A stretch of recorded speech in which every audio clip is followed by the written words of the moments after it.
Quillfix. Read by Quillfeather.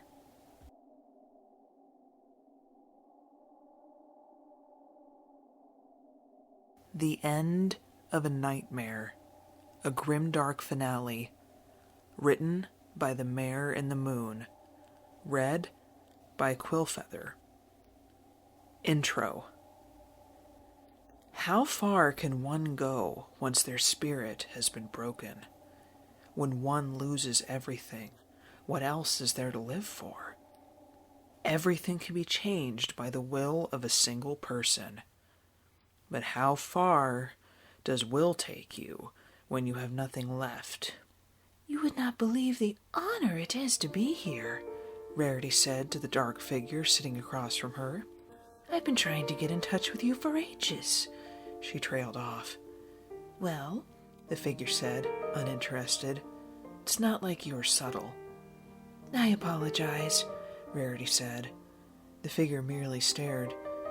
Oh, it's all right, she assured. I have a lot to say to you. Are you enjoying the drink?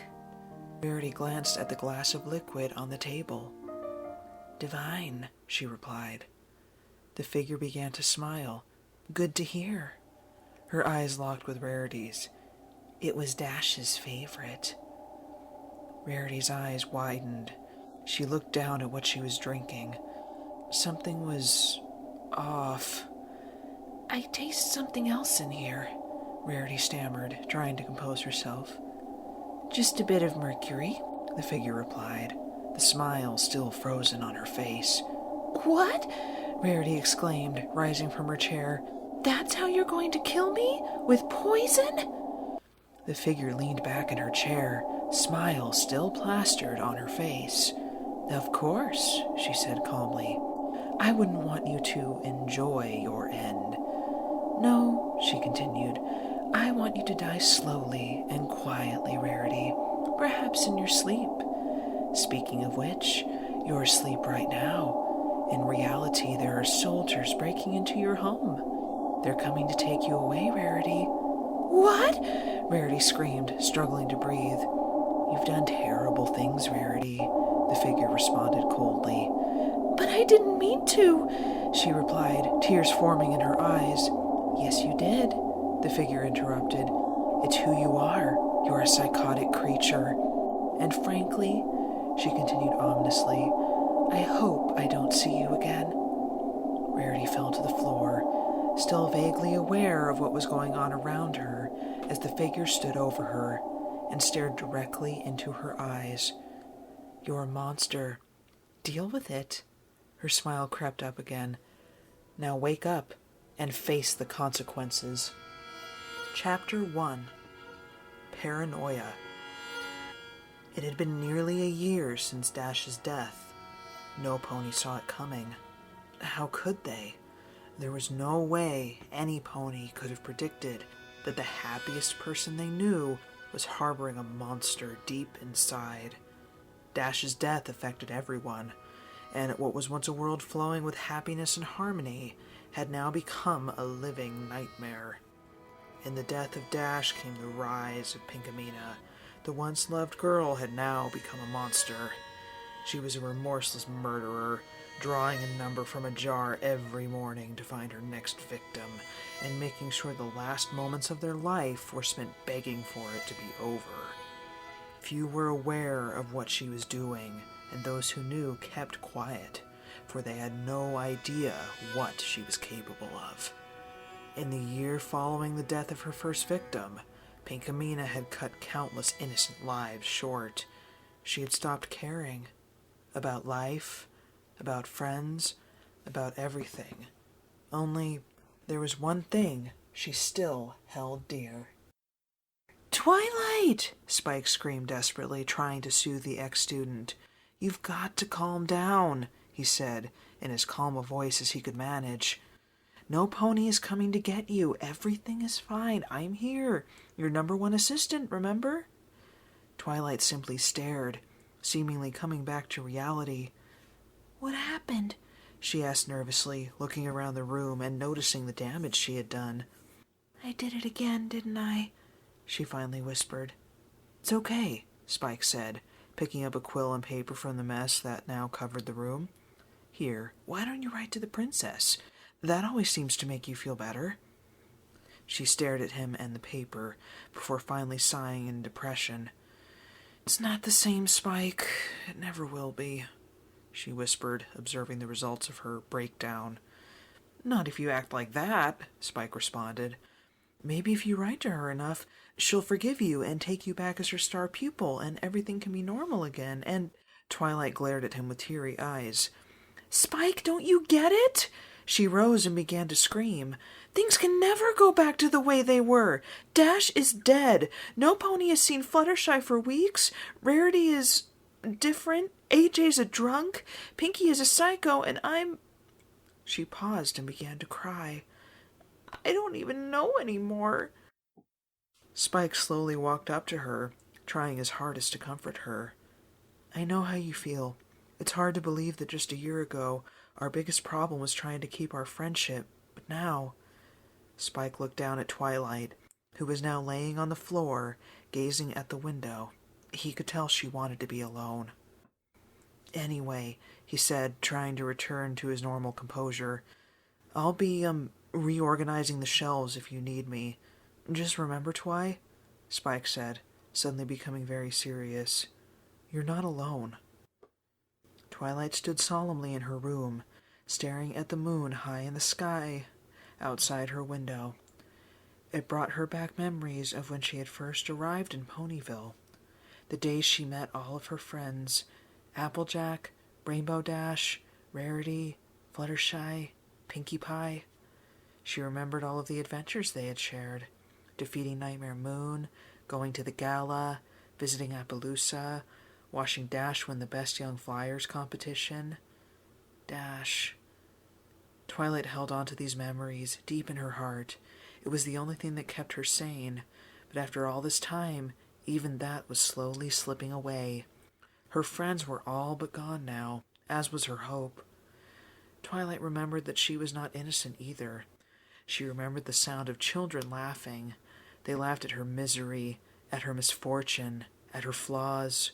She had to stop it, she thought. She couldn't let it go on. She remembered seeing the shocked expression on the teachers' faces, the screaming children, the blood on her hooves. Celestia had abandoned her. She remembered thinking this, alone in her padded cell. She yearned for it all to be over. "Stop laughing," she mumbled to herself. "Stop laughing. Stop laughing. Stop laughing. Stop. Please." Twilight's eyes slowly opened to reveal the bright beams of light pouring in through her window. It was morning. She rose from the floor and looked around her room, observing the result of her episode the previous night. She slowly brought herself down the stairs to find Spike reading a newspaper with a shocked expression on his face. "Twilight?" Spike managed to mumble through the shock. You should come see this." Twilight used her magic to levitate the paper from Spike's claws and into her view. "Rarity," Twilight's spirit sank. "She's being executed?" Spike was frozen, his eyes still wide in disbelief. "Why?" he choked out. "Why would they try to execute Rarity? I don't—" Twilight felt guilty. She had never told Spike about that day she confronted her old friend, what she had seen her doing, what she had become. Spike wouldn't have been able to handle it. "I don't know," Twilight lied. Who else could have known? She thought to herself. And who could possibly want her dead? Rarity had changed, it was true, but she had never threatened to hurt any pony against their will. Why would any pony... It all connected. Somewhere in her mind, she knew that only one pony was sick enough to end some pony's life without a reason, just to watch them suffer, to watch the light die from their eyes. Rarity's number had come up. Twilight's heart sank. Her whole body shivered in fear and sadness. "Spike," she said, slowly raising her head. "We have to leave." "Leave?" Spike stammered, rising from his chair. To where? Twilight, we can't keep running. Maybe we could talk to the princess and... Twilight glared at him in frustration. The princess doesn't care about us anymore, Spike! Her voice raised to a scream. She never will! It's over! Everyone is dead, Spike. They aren't coming back. We are alone! Twilight took deep breaths, trying to calm herself down before she got out of control. I'm sorry, Spike, she said while trying to compose herself. I didn't mean to scream at you like that, but it's over. You were the only friend I have left, and I don't want something to happen to you. It's okay, Twi, he responded quietly, but you're wrong about one thing. Twilight stared at him, puzzled. What? She asked. I'm not the only one, Spike responded. What do you mean? Twilight asked, confused. Who else could there be? Spike looked right back into her eyes. She now knew what he meant. AJ.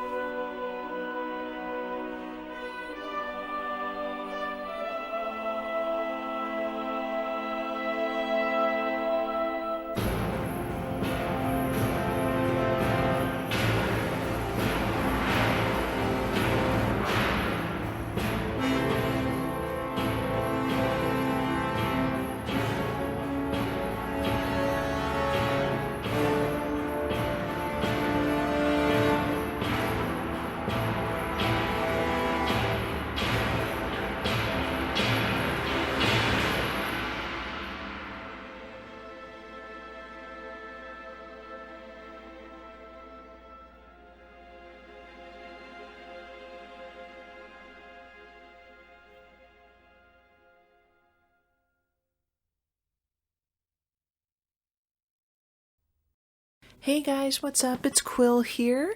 I know it's been a long time since my last episode, but I hope you all enjoyed the first chapter of The End of a Nightmare, a Grimdark finale. I was in the mood for some Grimdark, so I recorded a Grimdark. Woohoo! What you can expect coming up, first of all, this is how the updates on my channel are going to be from now on. Whatever chapter or one-shot I upload at the beginning of any given month is going to have a little update like this. So this is the format for my channel updates that you can expect to see from here on out. Let's see, it is Pride Month, so I'm planning on doing a little something for that. I can't tell you what, it's going to be a surprise, so you'll just have to wait and see. And also Chapter 2 of this lovely story will be coming up this month as well, so definitely keep your eyes out for that, and if not this month, then you'll be seeing that one at the beginning of next month. We'll see how quickly I'm able to get it out. And that being said, my intended upload schedule from here on out is going to be bi-weekly. Every 2 weeks, I'm going to attempt to get something out for you guys. Just because with my current job schedule, it is the easiest thing for me to do. Therefore, every 2 weeks, you will see a video from me, ideally. I'm planning on making this my career coming up. So eventually I will have more time because I'm planning on going from full-time to part-time at work, which is going to give me a lot more time to do this kind of thing. So with that being said, thank you all for being so patient while waiting for my next upload. It's been a long time coming, I know. And thank you so much for waiting. It means the world to me. I'm honestly glad that you all stuck around and waited. It actually really means a lot to me. So again, thank you. I love you guys, and I hope you have a wonderful day. See ya.